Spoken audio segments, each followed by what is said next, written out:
And you can reach out to me if you have any questions about that.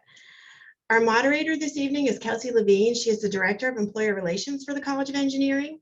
Our panelists are Zach Wolford. He graduated from the University of Arkansas with a biological engineering degree in 2019. His initial interest was in renewable energies, but after his study abroad experience in Belgium, Zach's interest turned to biofuels.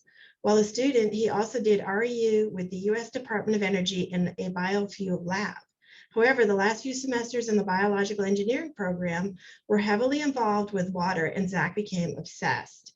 He was able to obtain a position with Weber Basin Water Conservancy District in Utah, where he currently works today. We're happy to have you today, Zach. Thanks for coming. Haley is a University of Arkansas May 2021 graduate. She received her bachelor's degree in biological engineering and currently works as a water resources engineer for Half Associates in Austin, Texas. In her current role, she primarily focuses on floodplain modeling and management. Thank you for being here tonight, Haley.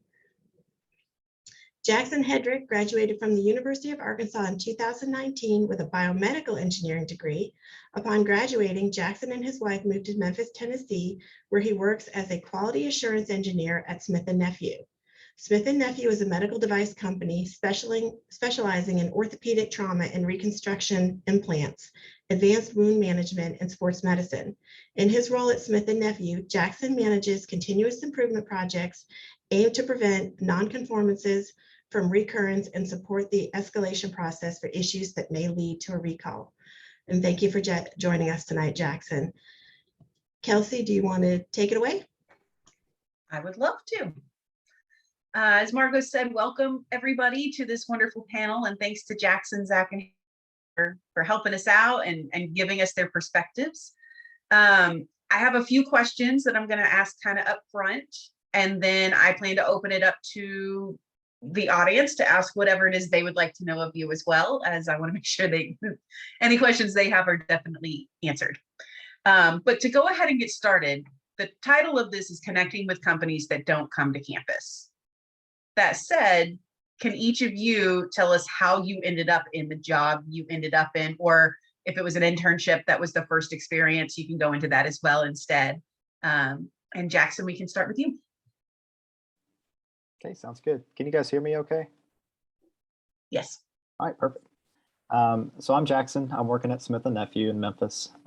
So my connection to Smith & Nephew originally, I had known somewhat about Smith & Nephew a little bit in undergrad, and I think my first notification of what that company does and where it's located was just a Google search of, top 10 med device companies in the US by revenue, and Smith & Nephew was one of them. So from that point, I started keeping my eye out for information around Smith & Nephew, and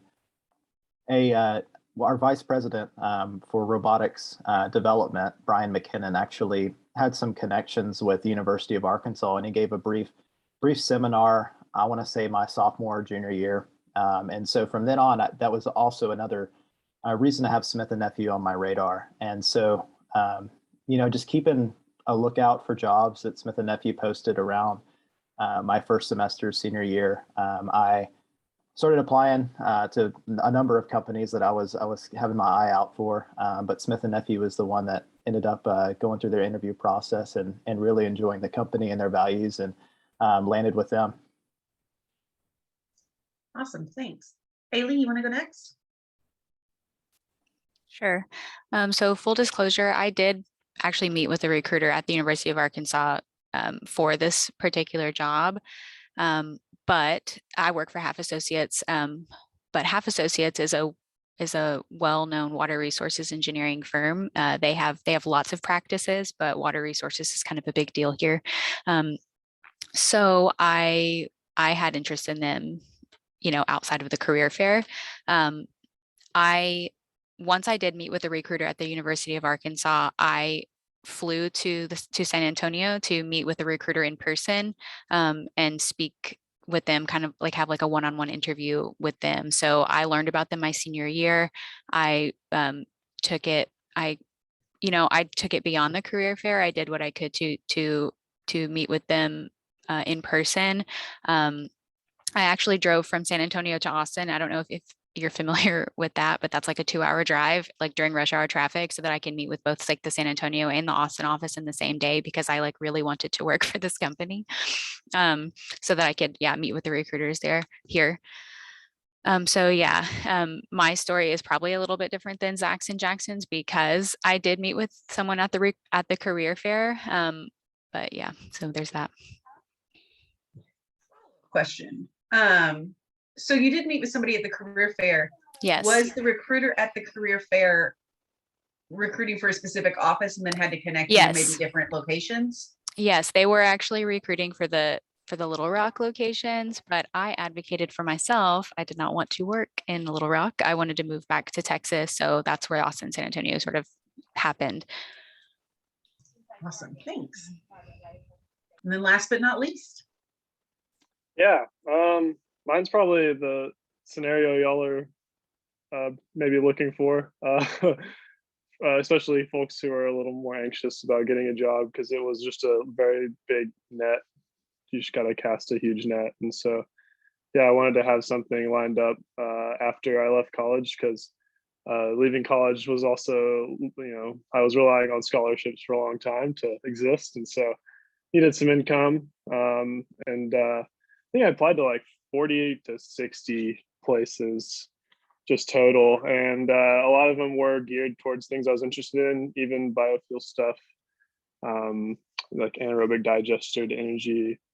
But there's a ton of jobs in the water industry, and a lot of them are out west. So yeah, so just randomly, there was one company that had like reached out to me. We had like months of interviews, and they even made me do like a design test in like 15 minutes to design this wastewater thing.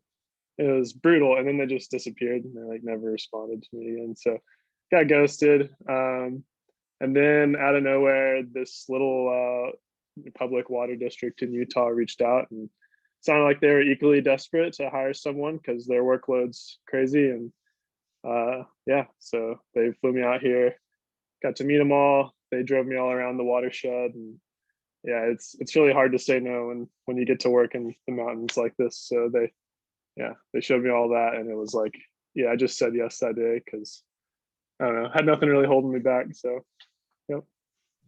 So to get this straight, the three scenarios that we kind of have represented through you guys, which I'm really digging, is Jackson, who wanted to work for one of the top companies, attended one event one time with somebody who did a seminar, and was able to kind of take that and between networking and his stick-to-itiveness, managed to make that work.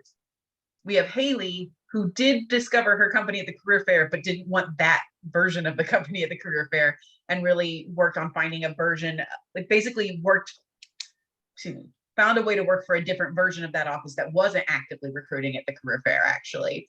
And then we have Zach, who it sounds like kind of got headhunted. Well, sort of. It was I definitely had applied. They were just one of the ones I applied and forgot about. So Okay. I remember getting a phone call from Utah, like working on my senior capstone. I thought it was just going to be like a telemarketer, and I was like, wait, I think I might have applied somewhere in Utah. I should probably answer this. And it's HR Kathy. So now, yeah. Yep. Oh, that's very funny. The truth comes out. Yeah. All right. So I guess my next question, and I'd love to get, again, since you have such different paths to finding the positions you're in, I would love to hear how you went about the process of, and Jackson touched on it a little bit, but identifying the companies that you were applying to. I froze, didn't I? Did I freeze? I feel like I froze. Yes, you did. Everybody's nodding. Yeah, I did. How did you go about identifying the companies that you wanted to be applying to? And Zach, we can start with you this time. Yeah. Well, I don't know. I really wanted to work in water, but I don't know. I'm kind of picky too. So when I applied to 60, that was probably like the only 60 in the country that I met my like criteria, which just kind of wanted something that seemed like it was more on the sustainability side. of things, and the biological engineering program kind of indoctrinates you in towards that path in a way. So you feel like you can only go down that route. So yeah, I did have an idea of what I wanted to do, and I kind of liked the idea of working for the general public as well. So I had applied to a lot of like for federal jobs, it's usajobs.gov is like has everything, and then there's one called like governmentjobs.org or something that's more of your local, county, state level stuff. And I think I either found it there or Water Environmental Federation. So a lot of different professional organizations will have job boards. I think I might have found it on the Water Environmental Federation job board, but yeah, I was just scouring those in my last semester of senior year, just rapidly applying, using the same cover letter and changing it for each little thing. So yeah. Awesome. Haley? Yeah, I too applied for many other positions. I don't think I don't think 60, but I did apply for a lot. It felt like a lot. It felt like I was doing a full-time job on top of doing school. It was crazy. But for me, it is very important that spoiler, there's not a lot of women in engineering. So I really wanted to work for a company in which I felt represented. So anytime that I would, all the research I was doing, I was looking for water resources firms in certain places in the country, Austin being one of them. And I would investigate a little bit further to see how many women are in leadership, like if I could determine like if there are women in leadership, because that's important to me. If I'm looking for a job somewhere and I feel, I'm just seeing, man after man after man after man, and there's no female representation in leadership, that is a red flag to me. That makes me feel like maybe there's a possibility that women are not recognized in the way that they should be. Of course, that's impossible to know that if that's truthful, right? But that was just like kind of the only way that you can do it when you're looking online and you're just like, oh, I need to find this kind of job. Like you can't, that's the only way to do it. I mean, I can't call every company and say, hey, how many women do you have in leadership? Like I just have to kind of like use my resources available to me. And so that is what I did for each and every company that I applied to. I also wanted to make sure that the companies do research or outreach, community outreach, because that is also important to me. I want to feel like I'm working for a company that is a part of the community and not just making money, So I also would check out their like outreach programs and stuff like that to see if it's certain like those things like align with my values. Awesome. We have a question in the chat for Haley. Did you make an appointment before visiting your company offices in Austin and San Antonio? And could you explain a little bit more about that? Sure. So I was coming out to San Antonio for something else, and I let the company know that I was going to be in San Antonio. And so I made an appointment with both the the water resources practice leader in San Antonio, and then with the hiring managers, the practice leaders here in Austin. So I met with, and yeah, they all kind of knew that like I had this certain deadline. I was going to be at these locations at this time. And if they wanted to meet with me, I would happily drive all over the world to see them. And they did wait for me, and it worked out nicely. I mean, it's crazy to like driving from San Antonio to Austin is like a true nightmare. So it was a lot, but it was totally worth it, and it worked out. Isn't that the best part of all? And then Jackson, if you don't mind going back to how did you select? You mentioned briefly that you'd already looked up the top 10 companies or whatever based on revenue, but when you were actually down to searching, what was your process in selecting those companies? Yeah, so to back up a little bit, my fiance at the time, wife now, was looking into physical therapy school. So a lot of my jobs that I applied to were very location based. So it had to align with a place where my wife had a good chance of getting into physical therapy school. And she applied to a slew of locations, and I also applied to a slew of locations and jobs in each one of those. And so, but to be able to find those for each of those locations, I would look for, big companies that I knew were going to be at these, bigger cities that she was applying to. And so that's kind of where I went with the whole, let me just check these out by revenue. I know they're going to be big corporations, but at least they have a lot of sites. And with that comes, ample job opportunity. And so that was the approach that I took. And, we just landed on Memphis. She got into UTHSC here downtown, and I got the job at Smith & Nephew, and so it aligned that way. That's awesome. Well, at this point, it's very early, but I want to make sure we have lots of time for the audience to ask questions. So if you guys do have questions that you want to ask Jackson, Zach, Haley, 1, 2, all of them, up to you guys. You can either unmute, or rather, since there's a decent number of us, let's say raise your hand, or you can type a question in the chat.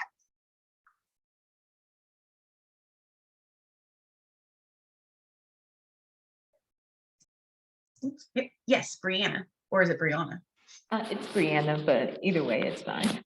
I was just wondering if everyone could like describe what they do on a day-to-day basis at their job, just so I can like see what everyone's doing. Great question. Haley, you want to start first?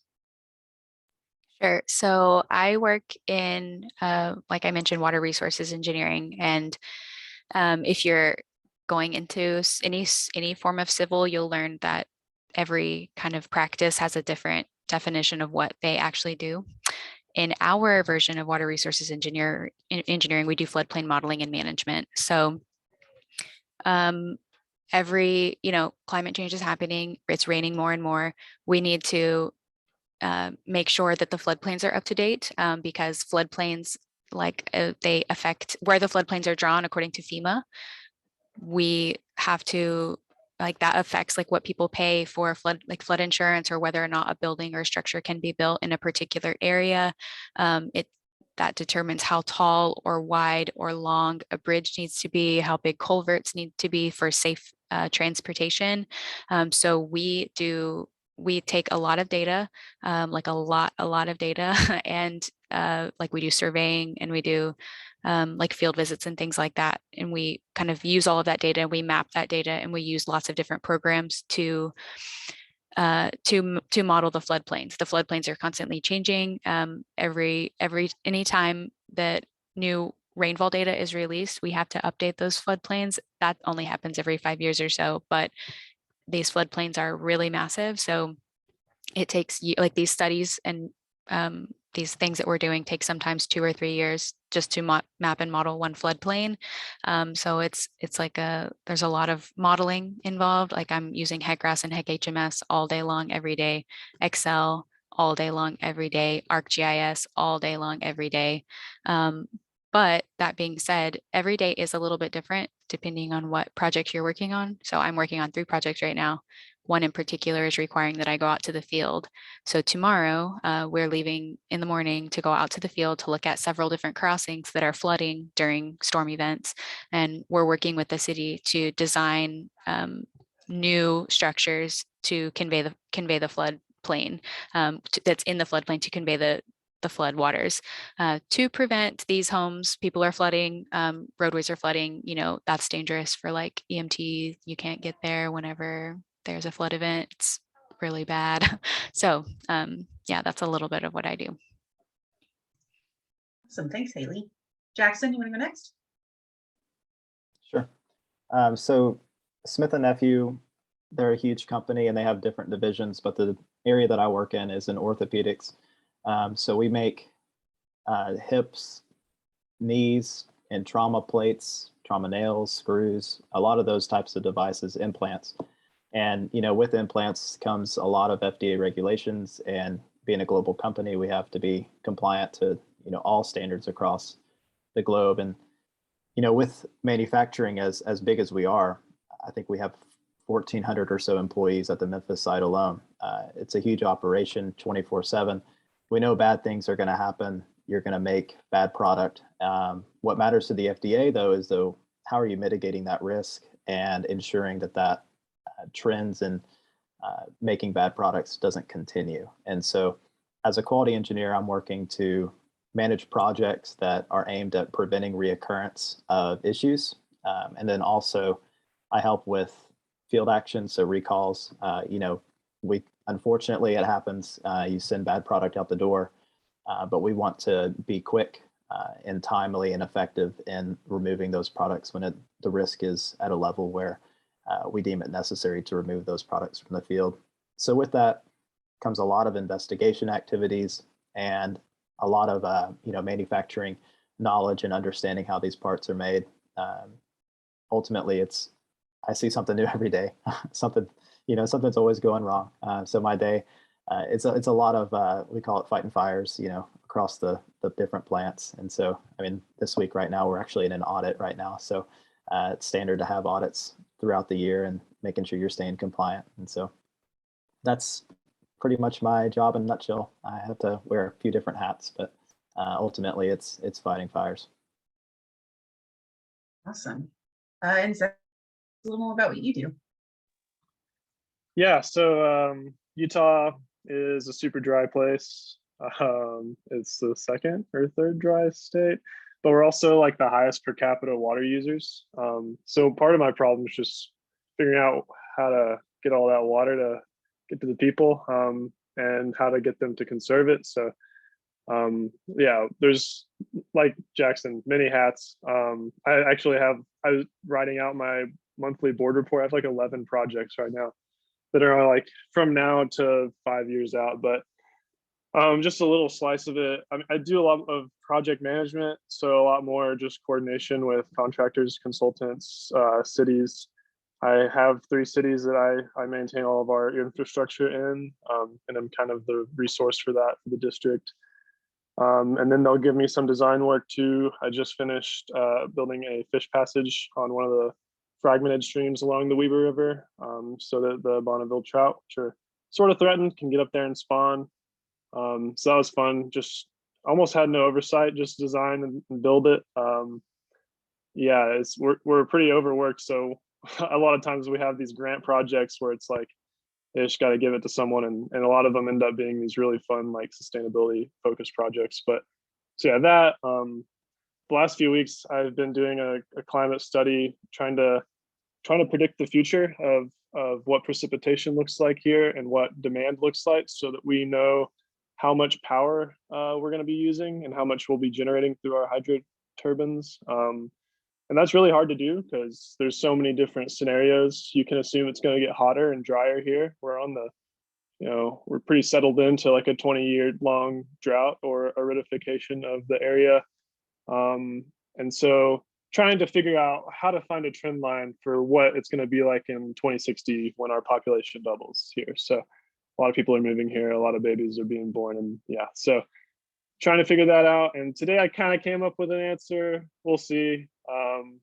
But the real reason we're doing that is to see how much nuclear power we're going to be purchasing from a new project up in Idaho, so that we can try to decarbonize, but also have a stable source of electricity, since our water resources, which are our current source, are diminishing. So try to break ourselves out of the feedback loop there. But yeah, other than that, it's a lot of watershed conservation stuff, watching out for non-point and point source pollutions, and a little bit of like GIS work, a little bit of CAD work too, but mostly project management. So. Awesome. Thanks so much. I see we have a hand raised and a question in the chat. So I'm going to go Catherine first, and then 11. I'll ask you next. So Catherine. Yes, I had a question. I guess for any of y'all, did any of y'all debate going to graduate school before going into industry, and kind of how did you navigate the decision to choose to go into industry first? I'm not sure if y'all went to graduate school first or how far along you are in your jobs, but I'm trying to decide between which one will be most beneficial, and I'm leaning towards industry. But since y'all are all working in industry, I was wondering how y'all made that decision, or if graduate school was even on your mind or a thought for that. That's a great question. Haley, I'll let you go first. So graduate school is still something that I'm considering. So it's when you go work in industry, oftentimes, especially if you're working for like a consulting firm, your firm may pay for graduate school, not in its entirety, but they generally they will give like an allowance, a per semester or per year allowance. So that's something to consider. Of course, you're not going to find that at every company, but it's been pretty like prevalent in my job search. I found that a lot of the companies that I applied for offered that benefit. Additionally, there are a lot of different things you can go to graduate school for. And I feel like if I would have gone straight to graduate school, I would have gone to graduate school for something that like I would have maybe changed my mind about what I was actually like studying once I worked in industry, because now that I've been working in industry, I've only had this job for 4 months. I've learned so much. It's insane. And like the direction in which I would want to take like my graduate education has drastically changed if I compared to like what it would have been if I would have stayed and or just gone straight to graduate school. Awesome. That's a really interesting point. Zach, did you think about going to grad school? Yeah, a lot. I like school. I still think about it because I love learning. I'm studying for the PE right now, and it's just got me right back in the zone of like doing all these hard problems and stuff. So yeah, I did think about it quite a bit.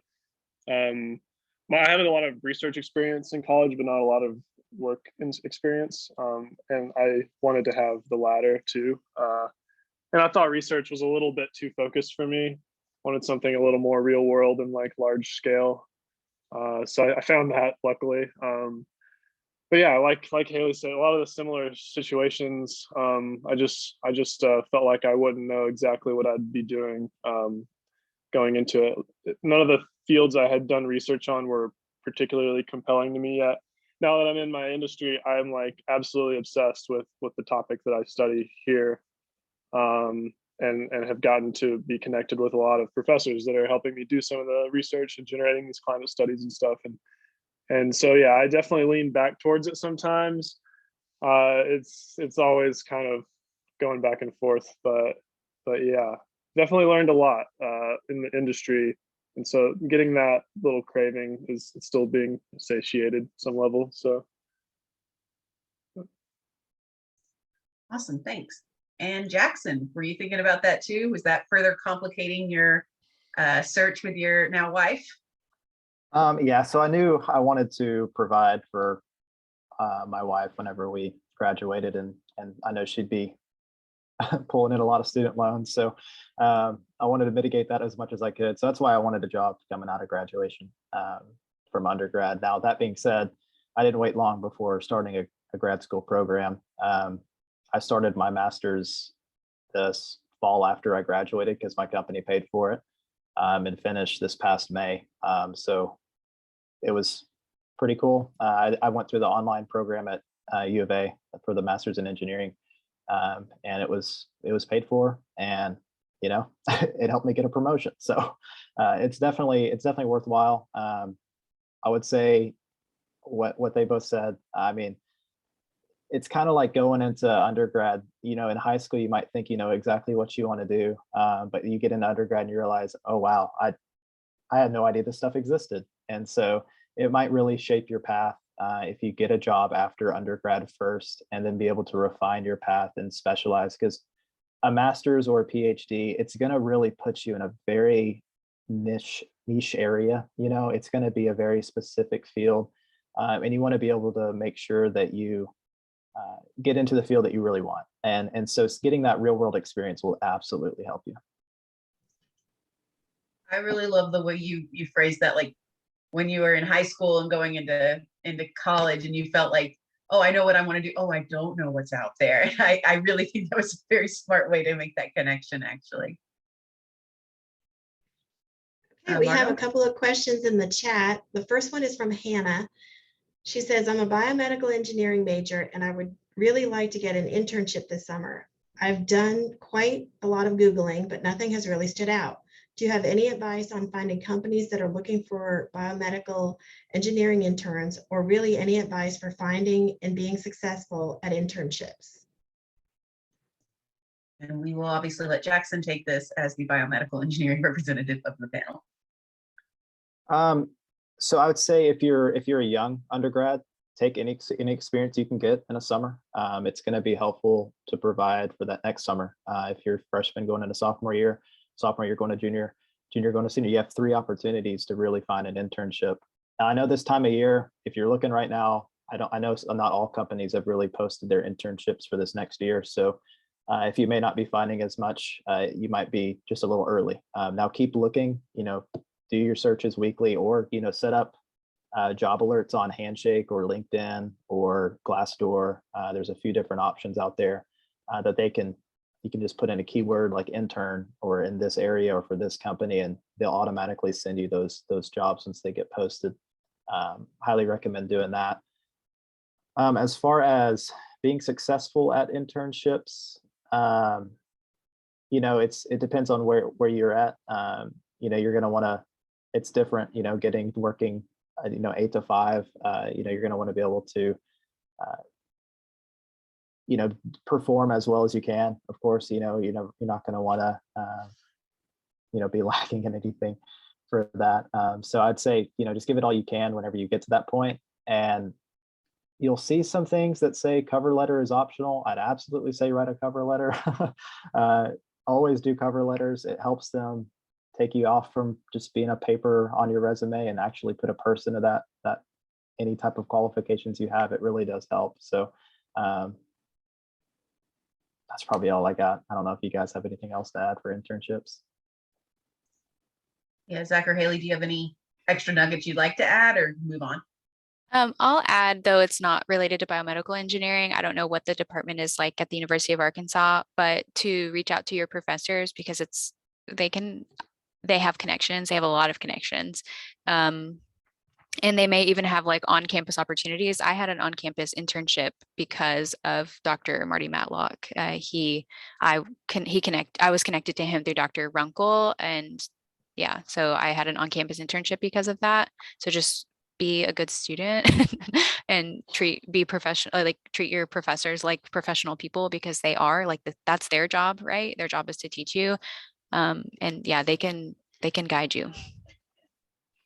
Yeah, I was just going to say the same thing. I didn't get any internships outside of school. My advisor, Dr. Leong, was just like, "Hey, want to work for me this summer and build a little test chamber for air particles? Sure, I'll do it. Sounds fun."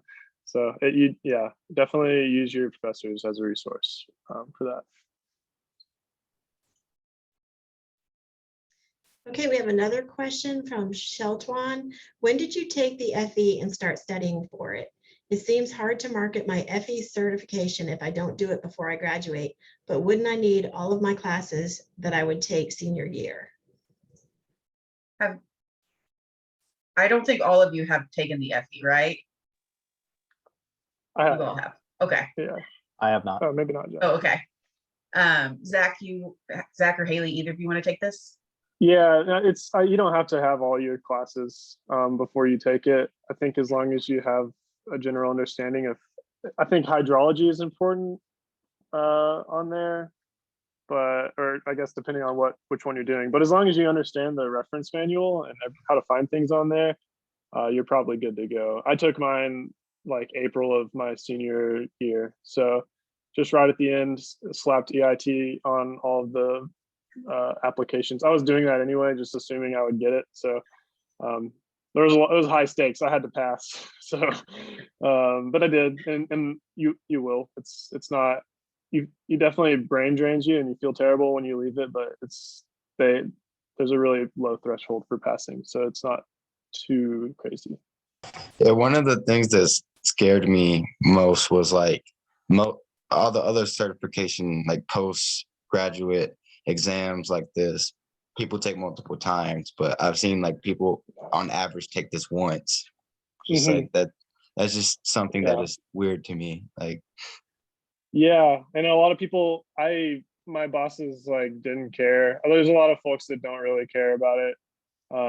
If you're in like the civil world though and working with the public, they do like it, but I've never mentioned it once before. So the PE is a different story. I think it's going to be really hard. I'm terrified, but we'll see. That's yeah. Okay, we have another question. Oh, I'm sorry. Go ahead, Haley. Oh, I too took mine April of senior year. I felt like based on the material on it, I think that for what we take, like in biological, that sustainable watershed engineering is useful towards it, but it's not necessary because hydrology kind of covers most of the points. Like Zach said, the reference manual is the most important thing. And I don't know one person that's failed it. I do have one person in my company that still hasn't taken it. And he's worked here for over a year. So, and we're civil. So, it's not that important at all places. Some places definitely require it. Like it'll be on the job posting, you must get your EIT, but like a lot of them, I don't know, don't really care that much.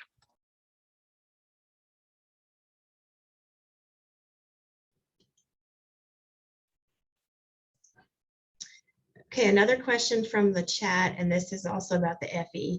Do you recommend graduate students take the FE? I'm not sure if any of you feel qualified to answer that, but if so, jump in. I don't feel totally qualified, but I think that when you have a graduate degree that you don't have to take your FE. I may have totally made that up. I don't know, maybe Jackson knows more about that than I do. Sorry, I had some issues coming off mute. I don't know. That's it. Cool. So I think the story here is we don't know, but we can find out. And by we, I mean me. I can find out and email you after and let you know what I find from talking to a few faculty members and industry professionals. Another question from Brianna. Does anyone have knowledge on how engineers work in the government or any type of development?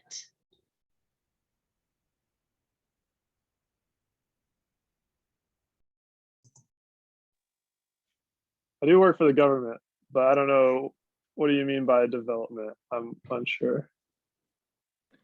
I was meaning like, so I'm majoring in biomedical engineering, and I know to a point that engineers work in like research and development as far as like policy making sometimes, or like, I don't know. I just was wondering if anyone had like any random knowledge on that, or they know someone who knows more about that, because that's something I think I would want to go into after graduating. Yeah, I think a lot of well, at least in my field, a lot of that gets contracted out to like specialists. But I know that, yeah, I'm sure the government has their own like labs and facilities like that spread out. So I don't really know about the biomedical world though, so I can't really speak on it. I briefly looked into that world, like the DoD or the CDC or FDA, stuff like that. And I was just recently looking through some LinkedIn jobs popped up from the FDA that are hiring for, biomedical engineering backgrounds for more of a regulatory compliance standpoint. So you can see some specialist jobs like that available, but for the most part, I'm not too aware. I haven't dealt too much with that realm of things. Thank y'all.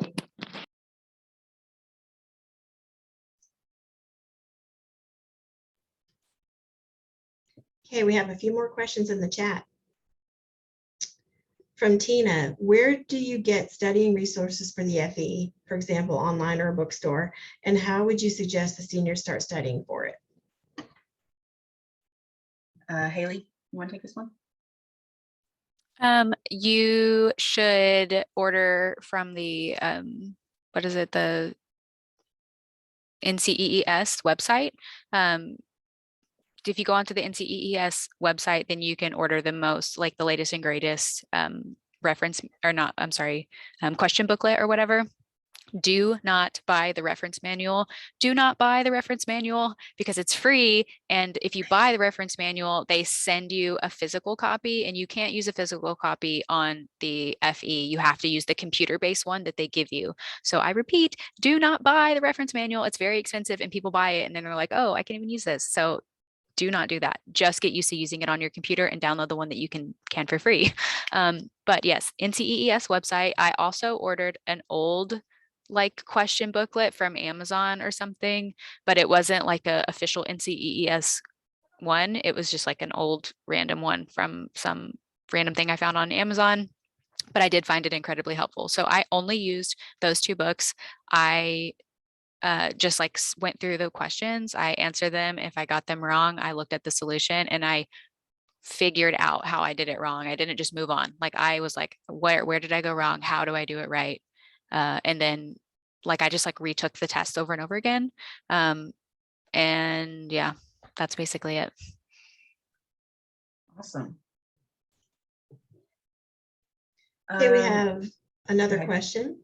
Oh, did you want to? No, you go ahead. Okay. So Jashurin and Sheltwan kind of have the similar question. They've heard it's a good idea to address the hiring manager by name on a cover letter when applying for jobs. Do you have any tips on making connections within companies that won't have hiring managers on campus?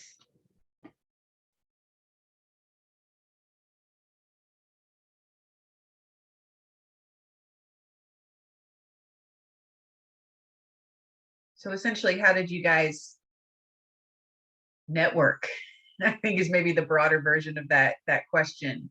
How did you make those connections with people that weren't already here for you to connect to? I use LinkedIn. You can find people like hiring managers. A lot of larger companies have like a full-time recruiting department. So like that is their full-time job. And so you can go onto LinkedIn, look at the company that you're interested in and look at like the people or something, and it shows their jobs. And if they work in the recruiting department, they can help you connect with them. That's a good point. And I'll add with LinkedIn, not everybody is great about checking their LinkedIn. However, recruiters are the exception. Recruiters are always checking their LinkedIn. So that's actually a really good point, Haley. Do either of you, Jackson or Zach, have anything you want to add, or should we move on to the next question? I will add that keep your LinkedIn up to date because you might have recruiters contact you. And they contact me all the time asking, I have a client that has a position open. Would you be willing to apply? And I think that is a great way to network with people. Recruiters, that's their job. And so they're looking through LinkedIn and trying to find good candidates. So keep your LinkedIn up to date and, you might get lucky.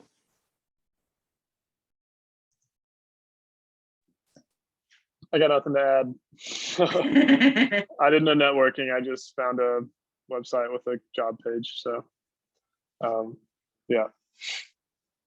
I part of me is like, be quiet, don't tell people not to network, Zach. No, you should. I did, just not in my field. I was like all the Department of Energy guys and the NREL folks. I had done a lot of networking with them, but I just started veering away from that and getting focused on water. And yeah, no, it was literally LinkedIn was helpful to find jobs though too. Just in general, there's Indeed and stuff, but I think LinkedIn's becoming more of the popular one. As far as like a search engine goes, which I've enjoyed. Awesome. Well, it looks like we have a question coming up from Catherine. You want to go ahead and ask? Sure. So I know biological engineering is a slightly newer discipline. It's not as well known as chemical or mechanical or some of the larger ones. So I guess this is directed to the biological engineers. How did you market yourself? Obviously you put biological engineering on your resume, but would you consider jobs that are looking for, in particular, civil or environmental engineering, viable options for you to apply for? Or did you look solely for things that specifically said, I want a biological engineer? Well, if you did that, you probably wouldn't find anything. Right.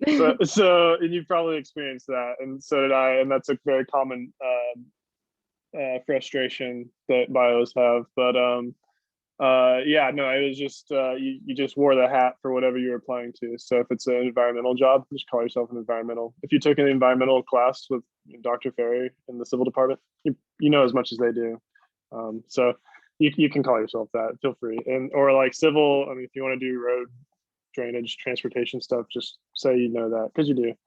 The only time I ever called myself biological would be like some like vertical farms I applied to, or like the anaerobic digester to energy stuff. Other than that, I would just say environmental on all of it.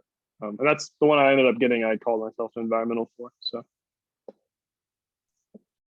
Clarification question, actually. When you say you're calling yourself an environmental or you're calling yourself a civil, you're not saying you got that degree, right? I'm guessing you mean that in a different way. No, yeah, like on the cover letter. So my resume will say like biological and agricultural engineering, all the minors. But for like the cover letter, I say like practically I am an environmental engineer, and I'm applying to an environmental engineering role because of this. So, yeah. Awesome. But That's a yeah, I great mean, I'm description. getting I got my FE in environmental and I'm getting my PE in it. And at that point, you call yourself that. There's no problem with it. And if you're a biological engineer, the FE in environmental is the most easy one geared towards you. So I feel like you really can. So. Awesome. Haley? I just sold myself for like kind of what Zach said. I didn't say like I'm basically an environmental engineer because of these things. I just said, I majoring in biological engineering, I'm able to do all of these things based on these classes that I took and based on these skills that I have. So like if it was in my particular case, water resources engineering, we are very qualified to work for in pretty much like any and all water engineering there is, whether it be wastewater, conveyance, hydraulics, hydrology, and all of those things. So I would just like outline those things. Like all of these things that you're asking for on the job post, I can do all of those things, even though my title is biological. Awesome. Well, great. Well, Jackson, looks like you have something to say. Yeah, could I piggyback off of that? This is also applicable for biomedical engineers. You're not going to see a job that says biomedical engineer. In our company, we have biomedical engineering majors who are now have the job title of manufacturing engineer or quality engineer like myself, or quality assurance specialist or regulatory specialist or product development engineer, or even research engineers in our microbiology department. It really depends on the organization and their lingo. But yeah, like they said, I mean, in your cover letter, make the connection between your resume and the job that you're applying to. Make the connection very clear that you are qualified. List out, the information that you want to be able to make that connection, but make it clear and concise. Awesome. Great points, and applicable to a surprisingly large percentage of engineering students, actually. Okay, so I think we have time for one, maybe two more questions. Is there anybody who has any other questions they'd like to ask our panelists?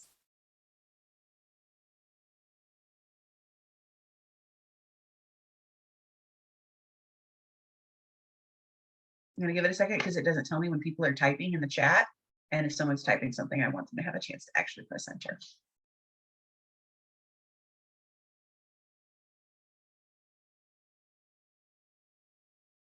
Okay, I'm gonna assume not, but if the question comes up, it'll trump whatever I'm about to ask. So my last question for you guys is, learning from your own personal job searches and internship searches as well, what's your one biggest piece of advice for searching for your job? And we will start with you, Zach. Dang it. Let me think. I think, well, I mean, what worked for me was just casting an enormous net. But I really don't think that that's the most important thing, because if you do that, if you're desperate like me, you could have possibly ended up with something that you didn't want to be doing. I could have ended up doing parking lot drainage or something that I would be miserable. And I would have probably taken it. So I won't necessarily recommend that. I will recommend actually waiting, if you can, waiting and finding something that you really, really want to do. Because I just got very lucky, I think, to be in the industry that I think I like the most. So yeah, I would definitely say casting a wide net, very good, because you're playing a numbers game there, but also be picky and stick to your values and make sure you end up somewhere that you're happy with. So Loving that tip. Great. Good point. Jackson. I'd say the same thing. You got to be willing to be rejected. It's going to happen a lot if you want to be able to get a job in this time. And so don't be disheartened by either the lack of feedback, because you may never know you actually never got the job, or just keep with it and stay encouraged, keep applying. If you really can't find something that you think you really like, just keep applying. I think I applied to a few different sales and business analytics positions that was like way out of my my idea of a potential job. ultimately did not go down that route, but just something to keep in mind, just be okay with being rejected, and just continue to just keep trucking. And Haley. I have two. I think these things go hand in hand. You're the only way in which these people are seeing you is through your resume. If your resume looks just like everybody else's resume, they don't care. I mean, you need to do something, like put something on your resume that where you stand out and something that is memorable. So on my particular resume, I have like my personal values, and like I can't even actually remember the headings. I have like two separate headings that are not related to like my school or like jobs that I've had. It's like my values and like the way that I work. So I have things on there like I keep a clean inbox and I make lists. I don't know, just like things that are important to you and like ways that in which you like succeed at your job, because those things will stand out to hiring managers. Nearly every interview I had, someone commented on those things. They were like, wow, this is amazing, because like they're learning something about you in which they would otherwise never know from just the basic stuff that people put on resumes. Additionally, the way to get your resume in front of people, because most of the resumes that you're going to be submitting are going to be through like software, like I forgot what it's called, like ATS, I think. I can't remember what it stands, applicant tracking system. They are notorious, like horribly notorious for like weeding out for good candidates. So you have to cheat the system a little bit, and just at the very bottom of your resume in white text, very tiny white text, like 1 point or 2 points, just copy the job the what is that called? Qualification. Yeah, like what they're asking for. Copy it and paste it into your resume at the very bottom in like 1 or 2 point font in white. No one will see it, but the applicant tracking system won't weed out your resume for no reason. What a tip. Love the putting personal things on your resume piece in particular though. Like I've seen even people put like personal hobbies at like just a line at the bottom, just something that makes you come alive as a human instead of just a number of the applicants. I think that's a tricky thing to do. It sounds like you did a really good version of it, Haley. Awesome. Well, I gotta say, big thank you to everybody. Those were just such great questions, and I'm going to turn it over to Margot real quick to kind of sum up the event, if you will. Thank you, Kelsey. And thank you so much to all of our panelists. You did a fantastic job, and I know that the students were very excited to hear from all of you. I do want to just remind students that on Monday, we have our next Ask Me Anything about government, and Danielle Neighbor, who is a China desk officer with the U.S. Department of State in Washington, D.C., will be conducting that. Ask Me Anything. And I know there was a question on here about government, so you may be interested in attending that. That's at noon, and that is also via Zoom.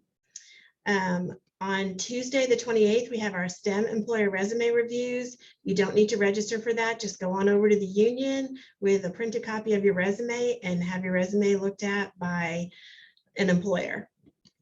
And that's from 10 to 2. And then on Tuesday as well, in the evening at 5 o'clock, we have the pre-STEM mixer. You do need to register for that by midnight tonight. That's in Handshake. And that's an opportunity to network with employers prior to the STEM career fair. And then, of course, on Wednesday, the 29th, the in-person STEM career fair takes place at Bud Walton Arena. There will be a shuttle in front of Bell beginning at 9:15 in the morning, taking students back and forth to Bud Walton. And if you have any questions about any of those, feel free to email me. And that's pretty much all we have. And again, thank you so much, Jackson, Haley, and Zach. It was fantastic. I'm gonna join Dawson on this.